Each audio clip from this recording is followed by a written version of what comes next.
طيب. إن الحمد لله نحمده ونستعينه ونستغفره ونعوذ بالله من شرور أنفسنا وسيئات أعمالنا من يهده الله فلا مضل له ومن يضلل فلا هادي له وأشهد أن لا إله إلا الله وحده لا شريك له وأشهد أن محمدا عبده ورسوله. All praise is due to Allah. We praise Him, we seek His aid and we ask for His forgiveness, and we seek refuge and protection in Allah from the evils of ourselves and the evil consequences of our own actions. Whomsoever Allah guides, none can lead astray, and whomsoever Allah leaves to go astray, none can guide. I bear witness that none has the right to be worshipped and none has the right to our ultimate love and devotion but Allah alone, our Creator who has no partners. And I bear witness that Muhammad sallallahu alaihi wasallam is His servant, His slave and His messenger. Today inshallah we have the life of a great person to talk about and learn from inshallah. And this is the great Imam or the great scholar Imam Ahmed Ibn Hanbal. Al-Imam Ahmed Ibn Hanbal. And it's Imam Ahmed Ibn Hanbal that the Hanbali school of thought is attributed to. So the Hanbali madhab or the Hanbali school of thought actually comes from the understanding of or from the efforts of Imam Ahmed. From the efforts of Imam Ahmed. Imam Ahmed had such a rich life in terms of content, in terms of events, in terms of challenges, in terms of triumphs, and in terms of influence as well. And he's considered to be the fourth of the great Imams or the great scholars who left a lasting impact on how the Muslim Ummah practices their deen, specifically in issues of fiqh. And he also had a very special influence when it comes to the aqeedah, to the set of beliefs, to the tenets that Muslims believe in protecting the pristine version of faith, the pristine aqeedah of Ahlus Sunnah, as it was revealed to Prophet Muhammad ﷺ. So this is why Imam Ahmad, he actually earned the title.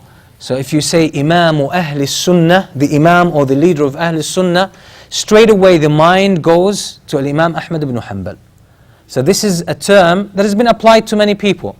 But once you say it openly like this, Imam Ahl Sunnah, straight away it refers, the listener would automatically think of Imam Ahmed Ibn Hanbal.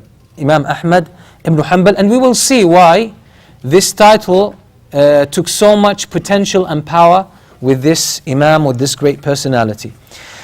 Imam Ahmad was born in the year 164 after Hijrah. 164 after Hijrah. This makes it how many years ago? How many years ago? Almost less than 400. Around 1300. 1270 years. 1270 years ago. He was born in that time. So this was Al-Khilaf Al-Abbasiyya, the time of the Abbasid Caliphate. That's when they reigned the area where the Muslim Ummah or the Muslim dynasty extended over huge portions of Asia, Africa, and some parts of even Europe, at the time.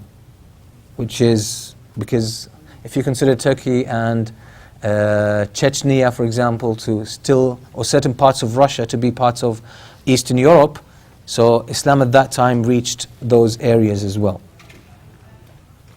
So Imam Ahmad was born and he comes from a pure Arab tribe. He comes from the tribe of Shayban. The tribe of Shayban, a pure Arab tribe. And the tribe of Shayban was based to what's known today as the south of Iraq. The south of Iraq, where Al-Basra is. So this is where his tribe was based. His grandfather migrated to Khurasan. Khurasan is what's known today as Iran, in Iran, where his grandfather occupied some government or official post.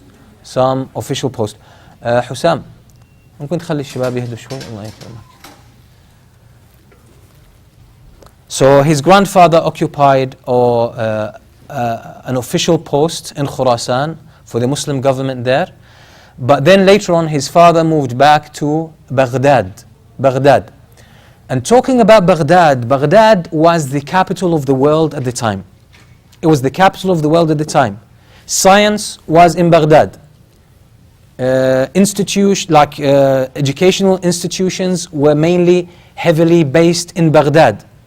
People from all religions, scholars, philosophers, theologians, historians, scientists, all flocked to Baghdad because there was a lot of freedom given at the time. There was a lot of governmental support for science, for education, for philosophy, for translating the heritage of all different nations. So you will find a lot of the Greek philosophy and contributions were translated into Arabics.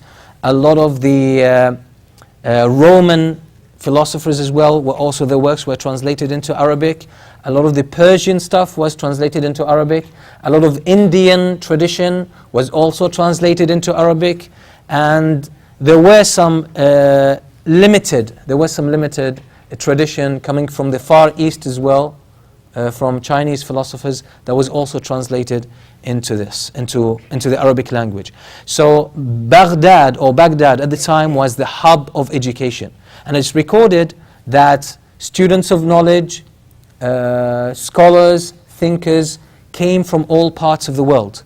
So they came not only from Africa, from Asia, from the Arab world, they even came from Europe to learn and to get the opportunities and the exposure to experts in each field. And there was something that the Khalifa built that was called Baytul Hikmah. Baytul Hikmah is more of a religious institution that accommodates all sciences and provides facilities in terms of huge libraries, resources, teachers, scholars, references, and even like some kind of scholarships. So people who dedicated their lives for knowledge, for studying, all of this was offered to them. So they were actually given some kind of salary or regular wage in order to help them focus on their studies to develop the science. So Imam Ahmad was born in this culturally and educationally ripe and vivid area or era, where at a time when knowledge was flourishing in every field. His father passed away when he was still a child. And again, he was raised mainly by his mother. So we've seen a lot of examples of great people who were raised by a single mother. Did you notice this? It is some kind of a trend. Imam al-Shafi'i, something similar to that. We mentioned even Shaykh Abdul Rahman al-Sa'di from our times as well, something similar to that. And here you have Imam al-Bukhari, by the way, was similar to that. He was mainly raised and educated and supported by his mother. And here we have Imam Ahmad as well. His father passed away at an early age, yet he himself was mainly supported by his mother. So that shows that mothers make a big difference in the lives of their children, in the future of their children. The mother influences the child. Probably she has the biggest influence on the child, specifically if the mother pays attention to the child and spends time and invests quality time with the child. And this is a very important lesson. Modern life takes mothers away from the most noble, I would say, endeavor. I don't want to say task, I want to say endeavor. The best investment is what you invest in your children, because you're building a human being and you're showing the way for a human being. If you build an emotionally stable, healthy human being who's given a good exposure to science and knowledge and enlightenment, you're actually doing a great contribution. And in Islam, the highest rank or the highest kind of endeavor that you can do is teaching and education. And we said in Islamically, education and teaching is not limited to information. So it's not only about the content, it's also about teaching a lifestyle. It is the personal development of the person. It's the spiritual development of that person. It's the mental development, the social development. So it's such a holistic approach. So when you say a teacher in the Islamic tradition, it means someone who inspires you, educates you, teaches you by example, helps you develop emotionally, socially, intellectually, spiritually, in all aspects of your life. And we're going to see Imam Ahmad was such a beautiful example of what an ideal teacher actually is. And we will see how the numbers that flocked to his classes and to his presentations, how many of them, there were huge numbers. Some of them were dedicated students, but the vast majority were people who attended his classes for a very interesting reason. And we will come to uncover this, inshallah, during this talk. So Imam Ahmad, from a young age, his mother directed him to memorizing the Quran, so he memorized the whole Quran from a young age. And he showed signs of intelligence. He was a smart boy. He had a head for knowledge and for understanding and analyzing. And being in Baghdad gave him such an exceptional opportunity to have this exposure to a lot of the scholars and the experts in their fields. So being in Baghdad, and we said there were two main schools of thought during that time, which started obviously before Abu Hanifa, we said, then the time of Abu Hanifa, Imam Malik, Imam Shafi'i, we said two schools of thought really emerged, major strands in terms of how to study Islam and how to implement it. And the first one was the school of Ahl al-Hadith, the ones who literally held on to the traditions of the Prophet ﷺ, and they would not depart, they would not take liberty with the text. They would not take liberty with the text. So they would hold on literally to the texts and not depart from the text, except in extreme cases. Whereas we have, on the other side, we have the other strand, which is Ahlul Ra'i. And Ahlul Ra'i, we said these are people who depended heavily on the interpretation of the text. So they took more liberty to understand the text, analyze it, and build mind frames and principles around it. And this was Madrasatu Ahl al-Ra'i, that was mainly in Iraq. That was mainly the stronghold of this school of thought was in Iraq, and this is where Imam Abu Hanifa was. When we said these people, they utilized the intellect, and they built a logical system about the understanding of Islam and the dynamics of the legislative part of Islam. So they built these principles around it in order to give them an intellectual approach to understanding Islam and implementing it. So Imam Ahmed Ibn Hanbal, from a young age, he was exposed to Madrasatu Ahl al-Ra'i. From a young age, he started studying the books of Ahl al-Ra'i, which is the school of Abu Hanifa, Ibrahim al-Nakha'i, that took an intellectual approach, an analytical approach to the divine text. So he studied with this. Then after a while, it did not appeal to him that much. So he decided to make a shift to take the strand or the approach of Ahl al-Hadith. Ahl al-Hadith, the ones who leaned more towards a literal approach to the divine text and to the statements of the Prophet sallallahu alaihi wasallam. And he excelled in that approach. So he started studying with the scholars of Baghdad. He started studying with the scholars of Baghdad, and he took from so many teachers. One of his early teachers was Hushaym ibn Bashir. Hushaym ibn Bashir was one of the main imams, or he was the main scholar in Baghdad. And he was a scholar of hadith, the main scholar of hadith. So he sat with him, and he would hear the statements or the traditions of the Prophet ﷺ. And at that time, the approach to study the hadith of the Prophet ﷺ was to sit there in the class and have a notebook and a pen and document each narration,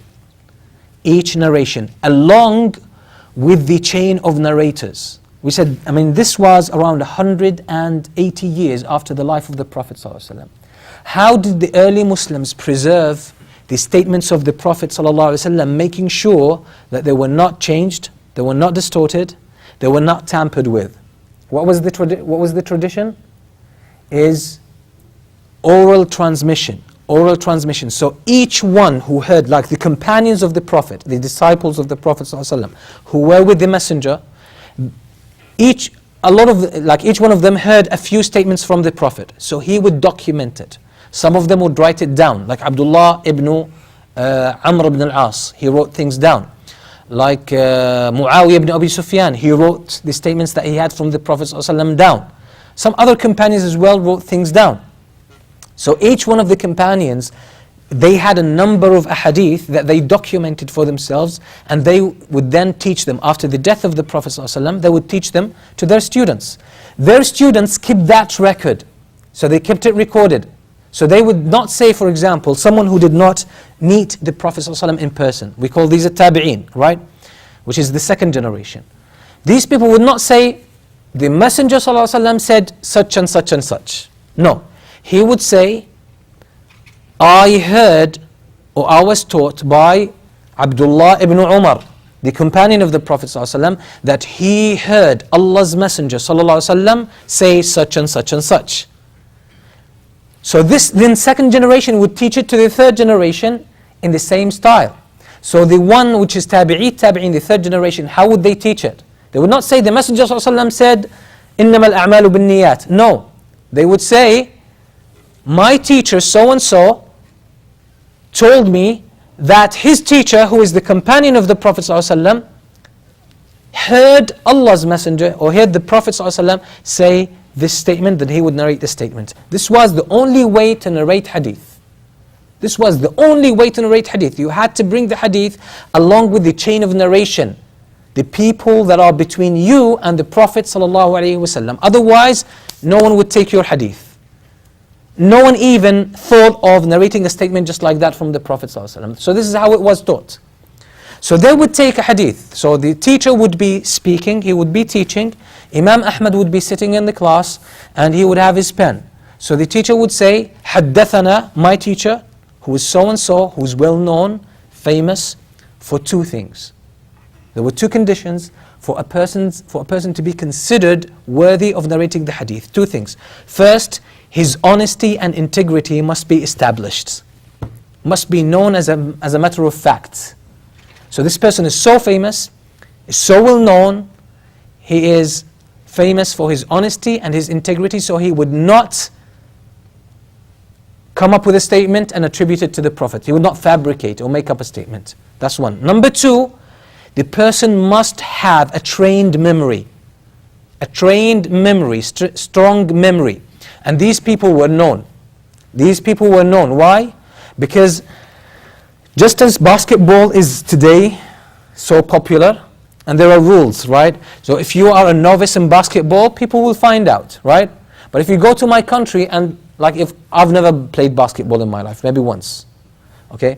So if I go in my country and I say, listen, I play basketball, and I get a basketball and start playing around with it, people will say, wow, that's really great. But if any little child here sees me playing basketball and says, oh, this guy knows nothing about basketball. So what I'm saying, when something is so widespread and rampant, and it's the tradition, it's everywhere, okay? So the people who stand out in this tradition, the ones who have strong memory, trained memory, and they are known for the sharp memory and for the written documentation of their hadith. So anyone had a collection of statements from the Prophet ﷺ, he should have it in his mind, committed it to memory, and the vast majority had also a documentation, written documentation. So even if their memory slips, they have it in their documentations, they would always go back to it.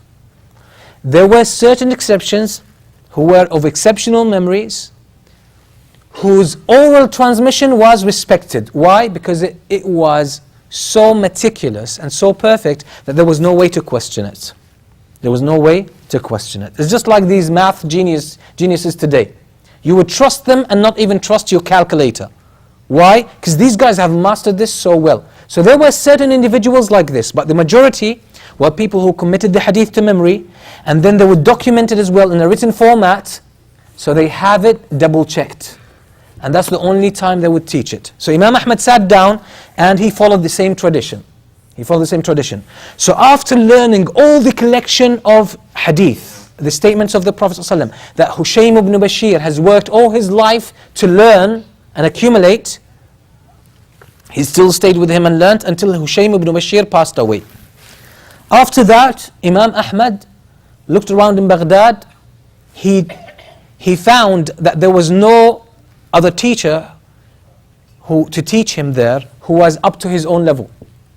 So he has already excelled from a young age. He was around, now we're talking about, he started 16, studying the hadith of the Prophet ﷺ at age 16. That was around his early 20s. So he decided to travel. So he moved from Iraq to Basra, to the south of Iraq, where his tribe originally comes from. So he goes there and he learns from the scholars in Al-Basra. He learns from them. He studies with them. Then once he finishes all their collections of hadith, traditions, all of them, he decides to move to Asham, to natural Syria, where Syria today is, Jordan, Palestine, and Lebanon, to find out the scholars who are there to seek more hadith, more traditions, see what is missing there, that he doesn't have, that he has never heard, that he has never learnt. So he traveled to Basra 5 times. He traveled to Basra. Each time he would stay there for a few months or maybe a year to learn, and then he would go back to Baghdad. It's in Al-Basra that he first met Al-Imam Al-Shafi'i. And we spoke about the life of Imam Al-Shafi'i. So he met Al-Imam Al-Shafi'i first in Al-Basra. Ahmed ibn Hanbal at that time was 23 years old. 23 years old. So when he saw Imam Al-Shafi'i, he was impressed with the level of intelligence. And we spoke about Imam Al-Shafi'i, how he created sciences. He created a science of usul al-fiqh, the principles of jurisprudence. It's a systematic way to understand the dynamics of Islamic legislation and how it works. So this was a great contribution, an invention by this Imam. So Imam Ahmed Ibn Hanbal, when he met Al-Shafi'i, like he was so impressed that he stayed with Imam Al-Shafi'i so much. And Imam Al-Shafi'i, Imam Ahmed Ibn Hanbal himself, like later on he says, because Imam Al-Shafi'i later on visited Baghdad. So Imam Ahmed would not waste a minute. He would stay with Imam Al-Shafi'i, ask him questions. Day in and day out. To the point that his own son, the son of Ahmed, he says, when Imam Al-Shafi'i visited Baghdad, my father prayed no sunnah. No sunnah. No optional prayers. He did not offer any optional prayers. So, like the one who heard this, he said, how come? He said he would stay with Imam Al-Shafi'i and take each word he says and learn it from him.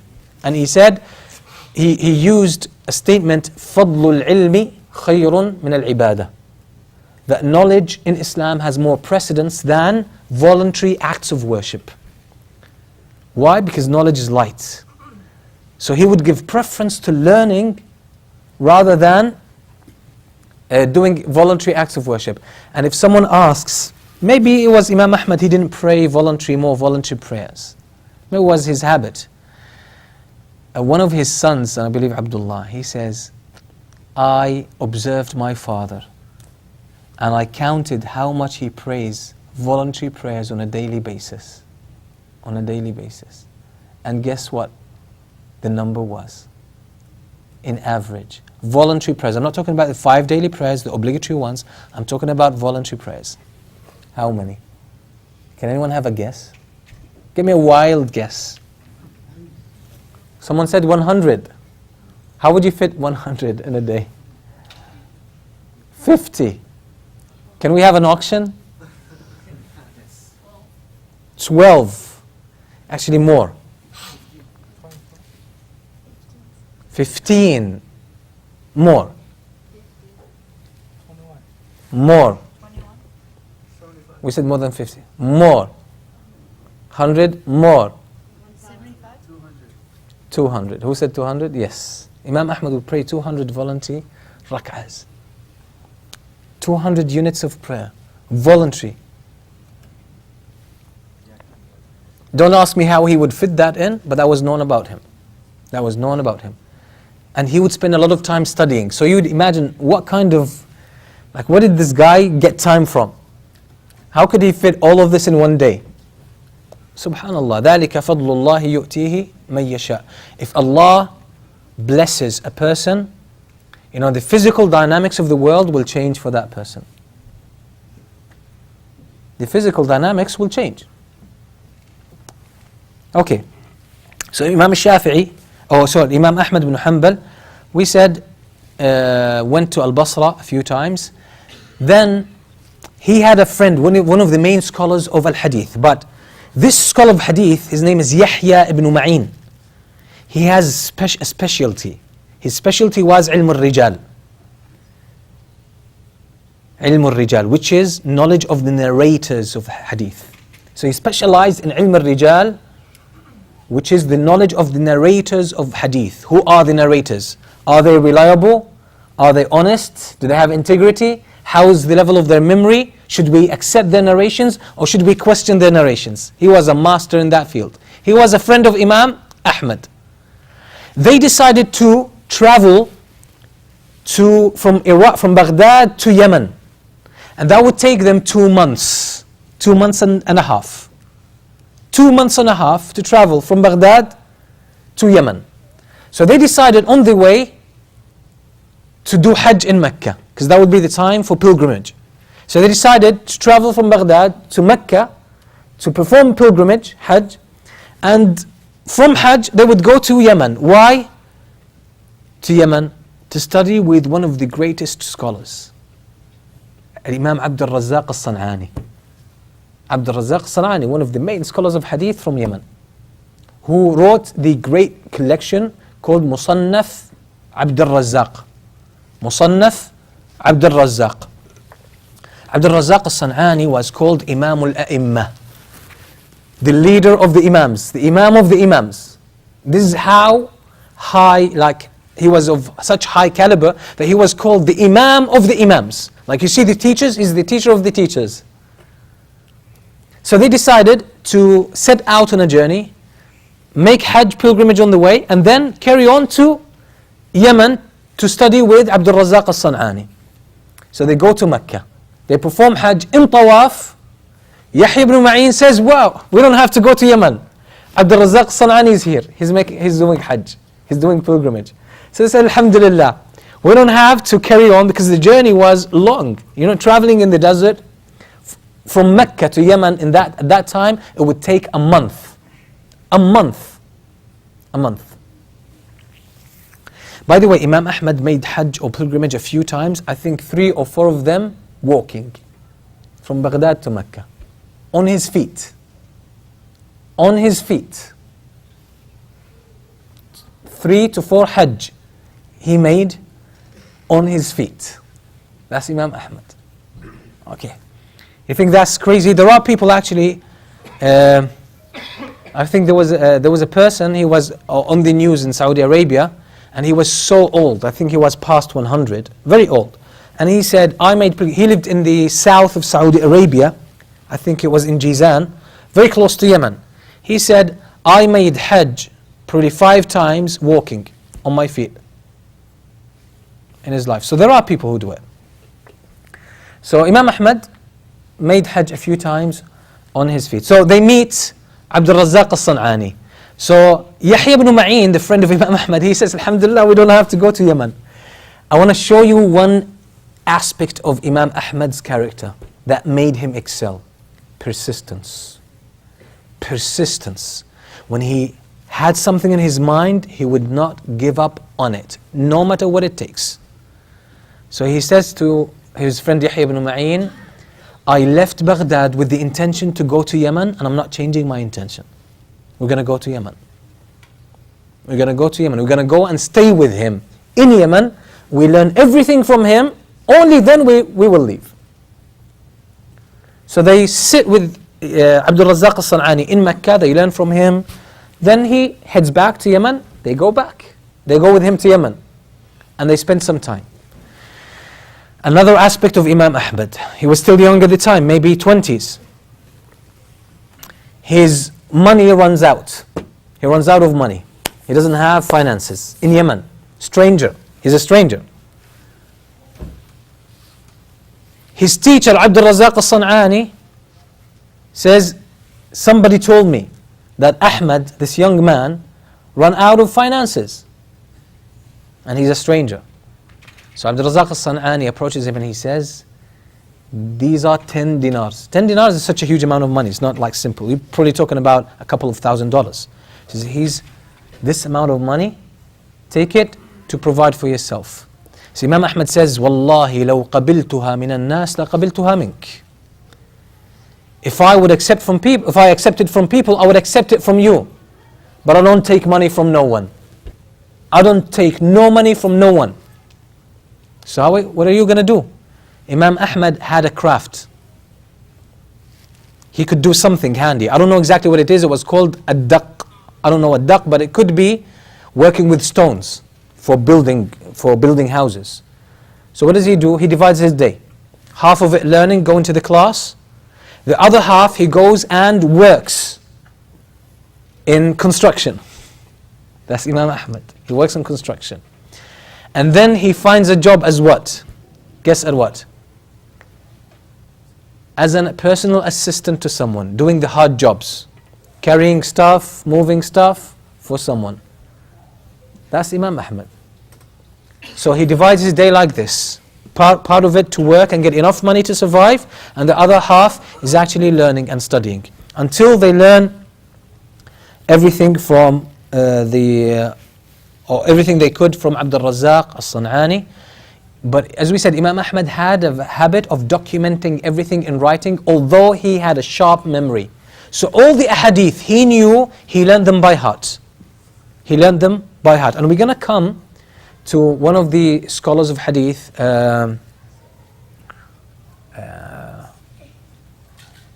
think it was Al-Razi, one of the two Razis, there were two Razis, I think Hammad ibn Salama. He said, do you know how many ahadith Ahmed ibn Hanbal has memorized? He was speaking to his students. They said, how many? He says, 1,000,000, which is 1,000,000. They said, how do you know this? He says, ذَكَرْتُهُ بِهَا جَمِيعًا. He says, I tested him on each one. I tested him on each one of those ahadith. And when we talk about 1,000,000 ahadith, we need to understand the terminology that the scholars of hadith use. That doesn't mean these hadith are unique. So for example, you have the hadith, إِنَّمَا الْأَعْمَالُ بِالنِّيَّاتِ. Deeds are considered by intentions, by the motivations behind them, right? This is one prophetic statement. This narration came through one companion, Umar ibn Khattab. Okay? Umar ibn Khattab taught it to maybe 7 tabi'een. 7 tabi'een. So now it's 7 roots to this hadith. Each one of those sub-students taught it to another number of students, and they would branch out. So each pathway leading to Umar would be considered hadith. That's the point. So you might find one wording, but because it comes through 30 other roots, 30 roots, each root is considered to be hadith. You see why you have these big numbers. So Imam Ahmed, every hadith he memorized, he also had it documented in writing. And this is why when he traveled, he had such a backpack for his books. For his books that he would carry mainly on his back. And when he couldn't, he would buy a riding animal and load them there. So Imam Ahmed had such a huge library when he went back to Baghdad, such a huge library where all his ahadith are documented. Now there is something very interesting about him. Some of his teachers, the main teachers, are big names. For example, Sufyan ibn Uyayna. Sufyan ibn Uyayna, one of the main scholars in Iraq. That's his teacher. Yahya al-Qattan, one of the main scholars of hadith. Al-Walid ibn Muslim, again, one of the scholars. Al-Qadi Abu Yusuf, the student of Abu Hanifa. Abu Yusuf al-Qadi, the student of Abu Hanifa, was also one of the teachers of Al-Imam Malik and Abdul Rahman ibn Mahdi. Abdul Rahman ibn Mahdi. Subhanallah, Abdul Rahman ibn Mahdi was, he was a teacher of Imam Ahmad, but he himself learned so much from Imam Ahmad. He learned so much from Imam Ahmad. Now Imam Ahmad, you might think a person with so much knowledge and caliber, he would straight away, be a public figure and start teaching and have his own class, his own halaqah.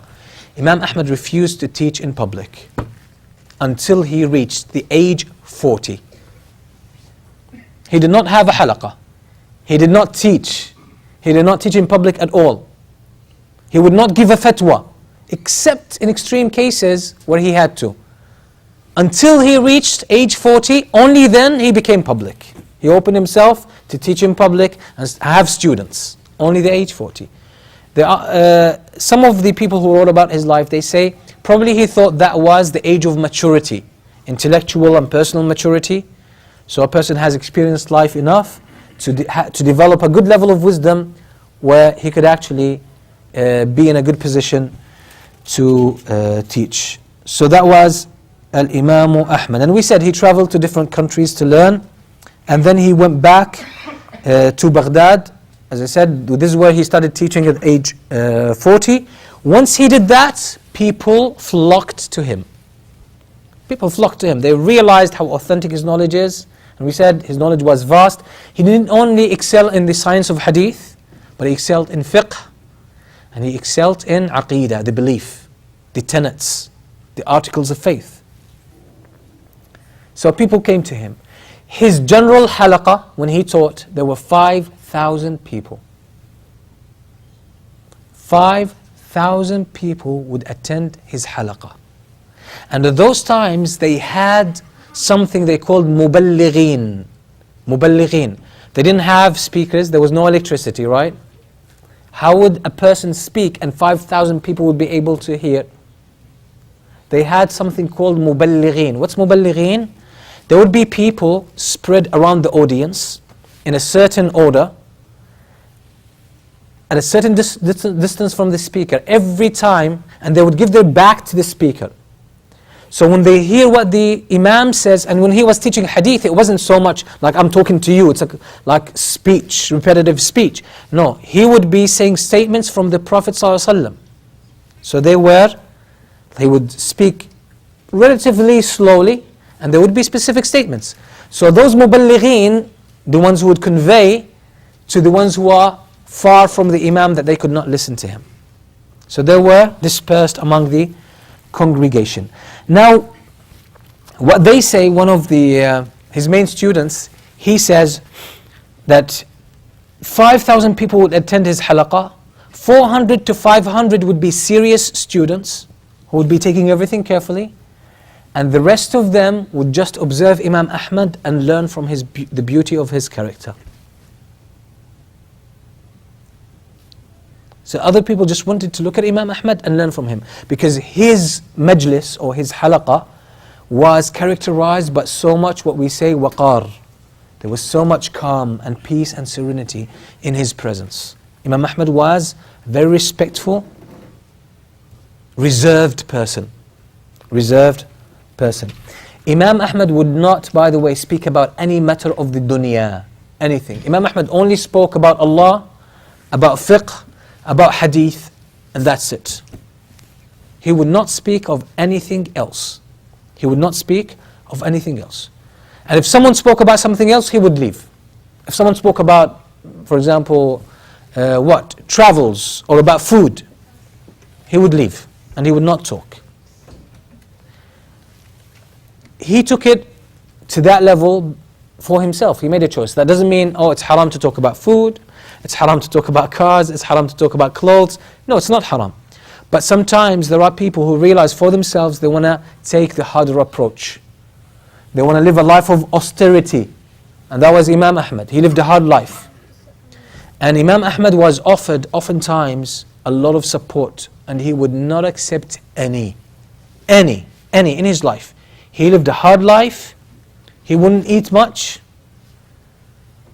And some of his family even blamed him for that. Some of his children even complained about that, like his son Salih. But Imam Ahmad would say no. He would say, طَعَامٌ دُونَ طَعَامٌ. He says, food, there is food better than food, but at the end of the day, it's something that silences your stomach.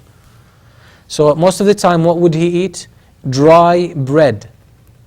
Even some narrations go, and as I said, this doesn't work for everyone. So don't necessarily force yourself or push yourself into that level.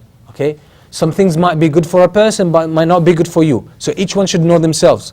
So they said, Imam Ahmad كان يأخذ الخبز الناشف فينفض عنه الغبار. He would take dry bread that was full of dust, and he would try to wipe it and remove the dust. Then he would put it in water in order to become soft. Then he would eat it. You don't have to live this. You don't have to do this. But we're talking about a person. He decided to take himself in a hard way. That was his approach. He found it good for himself. He found it helpful, and subhanAllah, it worked out for him. But it doesn't mean that it works out for every person. It doesn't mean that it works out for every person. Something happened with Imam Ahmad during that Khilafah, or during the Abbasid Caliphate. The Mu'tazila.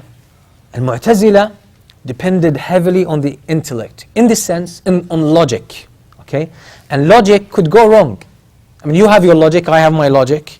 You can rationalize any idea, no matter how crazy it is. That's one important thing about the brain. You have to understand.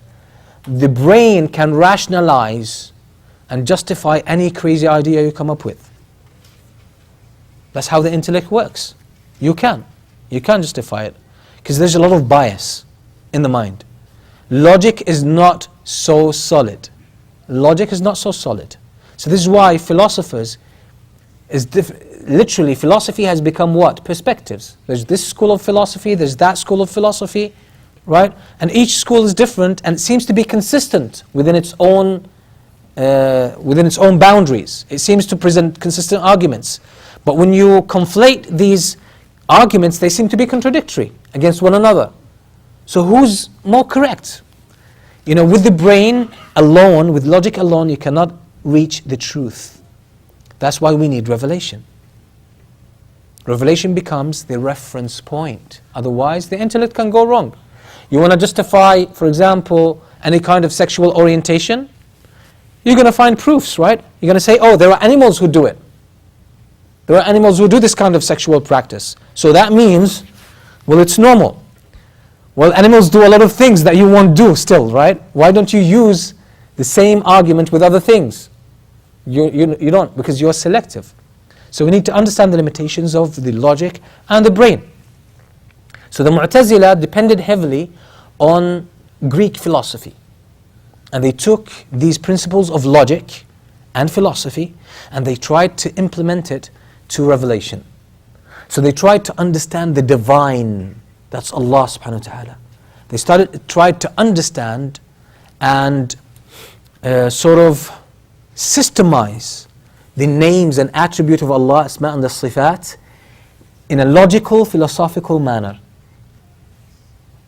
Logical, philosophical manner. So they fell in so much contradiction against the Quran and the Sunnah. For example, some of their conclusions, that Allah doesn't see and doesn't hear. You might say, how crazy that is. Yeah, but they have logical arguments behind all of this. Okay, and these are based on philosophical principles. Anyway, one of the main arguments was that the Quran, the speech itself, the Quran as a Quran, was a creation, was one of the creations of Allah. But Ahlus Sunnah believe that the Quran is the speech of Allah. The speech of Allah, that Allah spoke it. In other words, Allah uttered the Quran. Allah originated it and uttered it. Allah spoke it. So that means the Quran has divine qualities. It's not a creation. It has divine qualities. It's not the creation. Yet when we write down, the paper and the ink is creation. But the Quran itself remains the words of Allah. It doesn't lose its divinity, its divine nature, because these are the words of Allah. But the Mu'tazila said no. They said the Quran as meanings is from Allah, but the words are a creation, that Allah created them. Allah brought them into existence as a creation. This might sound to be irrelevant. What's the big deal? Well, it is a big deal because it has other consequences. First of all, the Quran would lose its sanctity. It's just a creation. With the creation, there are so many shortcomings. Some of the consequences is that once people start to think that the words of Allah are creation, are created, that means people would misunderstand what divinity even actually means. Being the divine, what this actually means. So in Islam, there is a very clear emphasis on the separation between the divine and the creation. And if you look at all the traditions, religious traditions previously, the ones that come from a divine origin, and the ones that we don't know exactly where they came from, but they seem to have some divine traces in them, you would find that they have fallen into mainly this, mixing the divine, the creator, with the creation. Either turning the creator into a creation, like personifying or incarnating the God, the divine, into a created form. Or giving the creation divine qualities, elevating one of the creation or some of the creation to divine qualities. All the traditions, if you look at them, you're going to find this kind of problem. This is why the Muslim scholars from the early times were very careful against this violation. The problems with the Mu'tazila, they became very close to the Khalifa. They became very close to the Abbasi Khulafa, the caliphs. And they gained a lot of prominence. And they became like these hate mongers today who are against the Muslims, who fuel the media against Muslims and fuel some policies.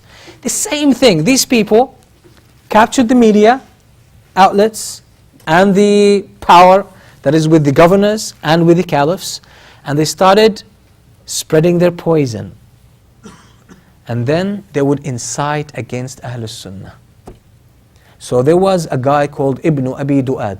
Ibn Abi Du'ad was one of the main leaders of Al-Mu'tazila, and he was the biggest proponent of the statement that the Quran is a creation and has no divine qualities. And the problem is that he became one of the closest advisors of the Khalifa. So the Khalifa absorbed this aqidah, believed in it, and he started what? Based on the counsel of Ibn Abi Du'ad, testing the people. That this is what Islam is and anything else is not Islam. So they started testing the people. So they sent everywhere that everyone should say and should teach that the Quran is a creation. The Quran is a creation. It's not divine. It's not the words of Allah. It's the creation of Allah. But the scholars of Ahl Sunnah refused that. Anyone who refused this, anyone who denounced that, anyone who went against it was put in prison. They were jailed. They were persecuted. They were lashed. They were beaten. Some of them were killed. A lot of them, out of fear and under a lot of torture, they gave in. And they said, okay, we'll say the statement, no problem. Yet Imam Ahmed refused. And some others. They said, no, we're not going to say it. Like Yahya ibn Ma'in refused. He said, no, we're not going to say this. This is not, because this statement is kufr. This statement of kufr, now you are conflating the divine with the creation. This is a no in Islam. This is a red line. We're not going to cross it. We're not going to allow this to be. So the debate got heated even more, and Imam Ahmed himself was taken to prison. He was made to stand in front of the Khalifa, and the Khalifa told him, what do you say about the Quran? Ahuwa makhluq? Is the Quran a creation, one of the creations of Allah? Imam Ahmed said, no. Al huwa kalamullahi ghayru makhluq. It's the words of Allah and it's not a creation. That means it's divine. It's one of the names and attributes of Allah, the words of Allah subhanahu wa ta'ala. So the Khalifa threatened Imam Ahmed says no. Khalifa says خذوه, take him, wajliduh, and whip him until he says the statement. And subhanallah, you will find the people of evil throughout the time just like this. When they begin usually under the pretext of free speech. Everyone, is free to think and rationalize and come up with theories. Everyone has the right. Why do you persecute people? Why do you force your version on people, right? Once these people get some space, they start doing the bullying. That's something, this is a phenomenon that repeats itself throughout history. People will start with, oh, it's rights, it's our rights, it's your rights. Like you have rights, we have rights. You want to marry in a certain way, we want to marry in a certain way. You want to do things, we want to do things. Once they start getting more grounds and more power, they start to use this power against you. And then where's free speech? Where's freedom of choice? Forget about it. It's not time. You guys were fools. Look what the Quran says about Qawm Lut. Qawm Lut, what did they say? They said, أخرجوا آل لوط من قريتكم إنهم أناس يتطهرون. Kick the family of Lut and his people and his followers, kick them out of here. These people keep themselves pure. We don't want them.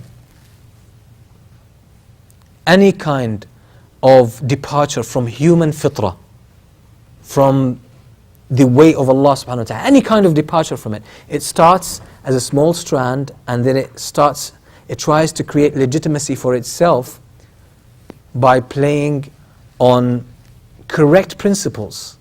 But this is a form of manipulation. Then once it gains power, it turns against the people who accommodated it. And it starts persecuting them. So that's a human phenomena, subhanallah. So it keeps happening over and over again. This happened exactly with these Mu'tazila. So first they were saying there's no freedom of speech, you guys are forcing your own way and so on and so forth. So the Khulafa gave so much freedom. You translate whatever you want, get books you want, get them from Greek philosophy, different philosophies, Chinese philosophy, bring it over and let people learn. People learned, these things started to gain prominence, they gained prominence. Now they're going to demand, when they reached power, they abused it and they tried to force their understanding on people as the only correct understanding, and anyone that goes against it is against Islam. So these Imams have been persecuted, and there's beautiful stories, I think we're going to share them. So we're going to take another segment, inshallah, next week, probably for Imam Ahmed, because there are beautiful things that happen in his life. There are lessons that we can take from them. So there's an interesting thing when he first was taken to prison, where he met a thief, a very famous thief. And he gave Imam Ahmed an advice that helped Imam Ahmed actually go through this trial. So imagine, a thief, but he loved Allah and His Messenger. He still had Iman in him. Okay? He gave Imam Ahmed an advice because he had such a profound experience in prisons. So he gave Imam Ahmed an advice that helped him survive. Okay?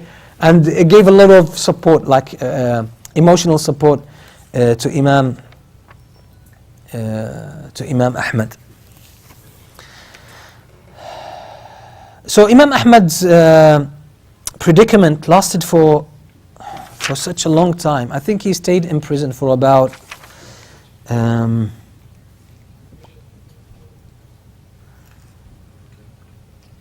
he stayed in prison for a long time, and then he was released of prison, but he was prohibited from leaving his home.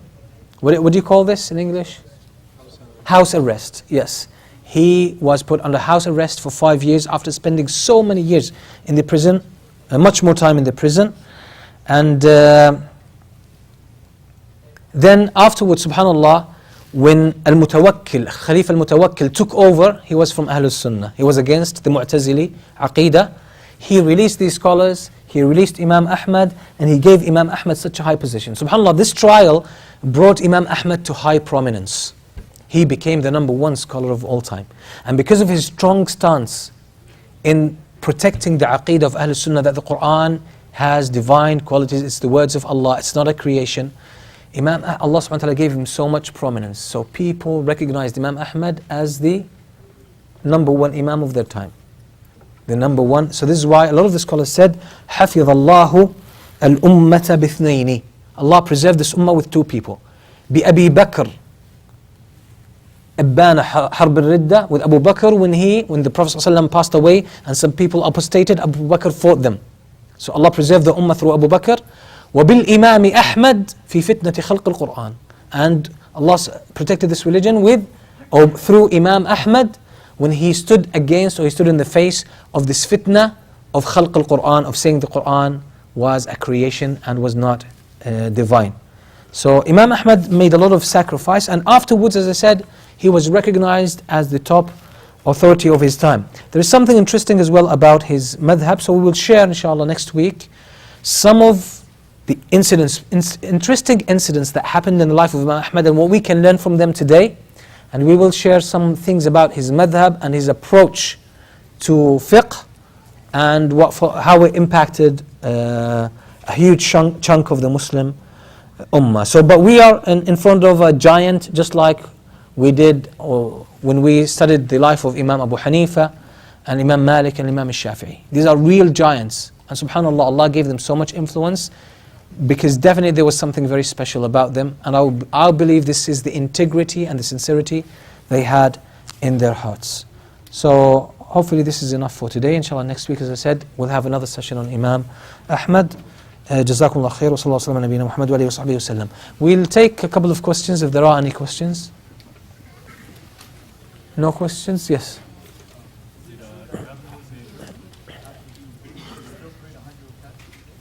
Huh?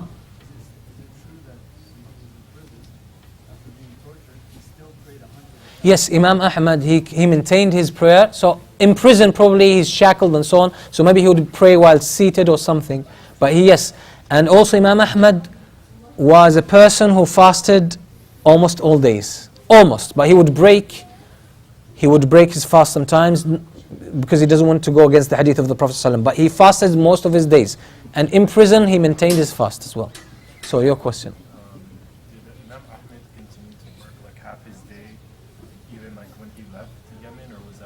No, that was only in Yemen, as far as I know, that he kept working. But afterwards, probably he had some other source of income. I'm not sure what it was. I think his father left some properties, so that was a main source of income for him as well in Baghdad. Yeah. Okay. One more question.